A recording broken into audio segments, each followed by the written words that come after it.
تو یقین ہوتا ہے کہ اگر میں نے نکاح زیادہ دنوں تک نہیں کیا تو کبھی بھی مجھ سے گناہ ہو سکتا ہے، ہو جائے گا، یہ یقین ہے۔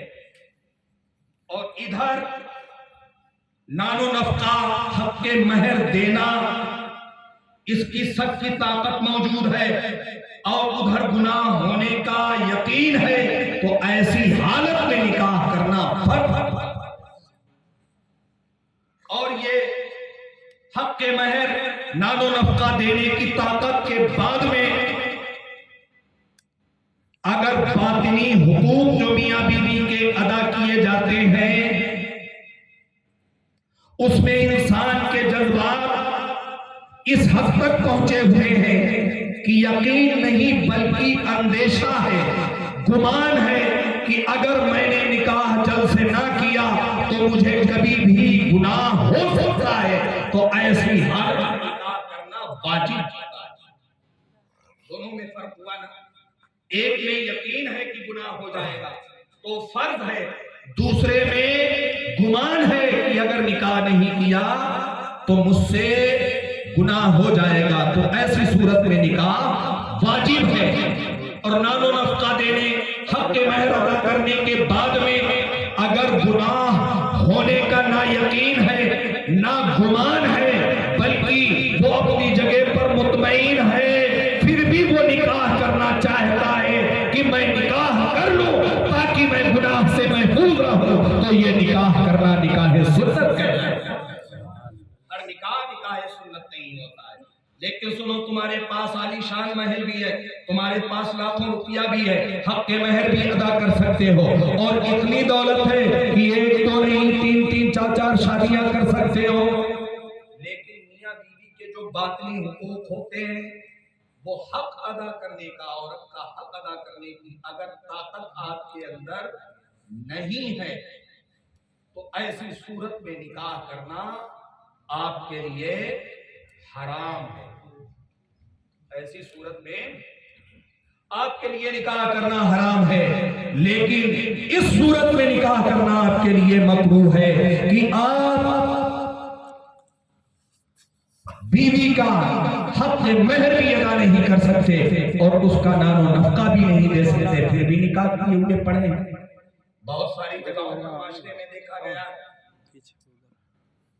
بیٹے کو موٹر سائیکل چاہیے، 4 ویلر چاہیے، دریدہ دہلی سے مانگ لیا، اپنے بال کا جذبہ دکھا رہا ہے، میری آنکھوں نے خود دیکھا ہے 200 مقام پر، لڑکے کو موٹر سائیکل کو دلا دی، لیکن سسرال کو جاتا ہے تو 5 کلومیٹر پہلے ہی سے موٹر سائیکل کو پیدل پکڑ کے لے کے جا رہا ہے۔ خود میرے یہاں باجد پور میں بھی شادی ایسی ہوئی، کریانے جانے سے پہلے ہی موٹر سائیکل کا پیٹرول ختم ہو جاتا ہے، ادھر سے آیا تو باجد پہنچنے سے پہلے موٹر سائیکل، آخر میں موٹر سائیکل بک جاتی ہے۔ میں نے ہی نہیں، آپ رات میں بھی دیکھا ہوگا، حدیث پاک میں تو آیا ہے، ہمارے اور آپ کے سب کے وہ نبی جو قیامت کے دن جب تک ہمیں بخشوا نہ لیں گے، بے چینی اور بے قراری میرے آقا کی دور نہ ہوگی، وہ تو ارشاد فرماتے ہیں کہ نکاح کو آسان کرو تاکہ زنا کے لیے مشکلیں پیدا ہو جائیں، لیکن ہم نے آج نکاح کو دشوار کر دیا ہے اور زنا کے راستے ہموار کر دیے ہیں، پھر اپنے آپ کو رسول پاک کا امتی کہلاتے ہیں۔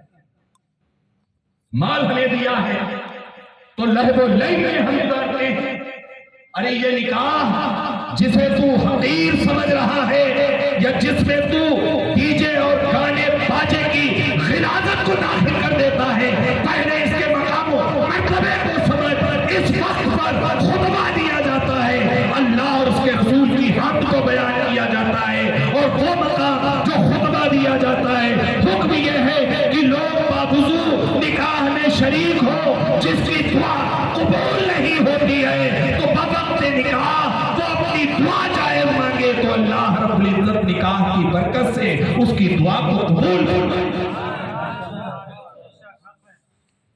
وہاں پر ہم ڈیجے گاجے پانی غلاظت کو داخل کر دیں۔ نکاح ایک عبادت ہے، عبادت میں شیاطینی کار کی مداخلت کی کوئی ضرورت نہیں۔